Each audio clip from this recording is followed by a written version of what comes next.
ನಮಸ್ಕಾರ. ನನ್ನ ಹೆಸರು ಮಮತಾ ಮೂರ್ತಿ, ಬೆಂಗಳೂರಿನಿಂದ. ಅಕ್ಷರವೇಣಿ ಕವನ ವಾಚನ ಸ್ಪರ್ಧೆಗೆ ನನ್ನ ಸ್ವರಚಿತ ಕವನದ ಶೀರ್ಷಿಕೆ ಪರಿಪೂರ್ಣ ಪಯಣ. ಹೃದಯ ವೀಣೆ ಮಿಡಿಯುತ್ತಲಿದೆ, ಸಪ್ತ ಸ್ವರಗಳ ರಾಗಮಾಲಿಕೆ ಹೊಮ್ಮಿದೆ.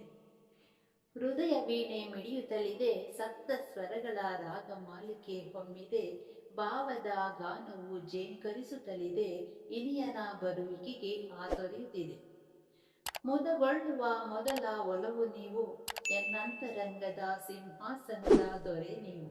ಮುದಗೊಳ್ಳುವ ಮೊದಲ ಒಲವು ನೀವು, ಎನ್ನಂತರಂಗದ ಸಿಂಹಾಸನದ ದೊರೆ ನೀವು. ಹೃದಯ ತರಂಗ ಸೂಸುವ ಕಂಪನವು ನೀವು, ಅಕ್ಕರೆಯ ಬಾಹುಬಂಧದಿ ಬಂಧಿಸಿ ನೀವು. ಆಸೆಯ ಕಂಗಳಿಗೆ ತುಂಬಿರುವಿರಿ ಬೆಳಕ, ಮೃದು ಮಧುರ ಸ್ಪರ್ಶದಿ ಆಗಿದೆ ಪೊಳಕ.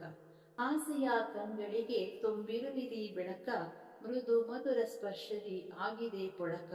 ಪರಸ್ಪರರ ನಲ್ಮೆ ದಾರೆಯಲ್ಲಿ ಎಲ್ಲವೂ ಕ್ಷಣಿಕ, ಅಳುವೋ ನಗುವೋ ಸಮರಸದಿ ರಸಪಾಕ.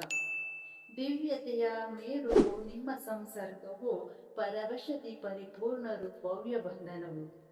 ದಿವ್ಯತೆಯ ಮೇರುವು ನಿಮ್ಮ ಸಂಸರ್ಗವು, ಪರವಶದಿ ಪರಿಪೂರ್ಣರು ಭವ್ಯ ಬಂಧನವು. ಮಮತೆಯ ಆನಂದದ ಸುಂದರ ಸೌಂದರ್ಯವು, ಜೊತೆ ಜೊತೆಯಲ್ಲಿ ನಿರಂತರ ಸಾಗಲಿ ಈ ಪಯಣವು. ಮಮತೆಯ ಆನಂದದ ಸುಂದರ ಸೌಂದರ್ಯವು, ಜೊತೆ ಜೊತೆಯಲ್ಲಿ ನಿರಂತರ ಸಾಗಲಿ ಈ ಪಯಣವು. ನಮಸ್ಕಾರ.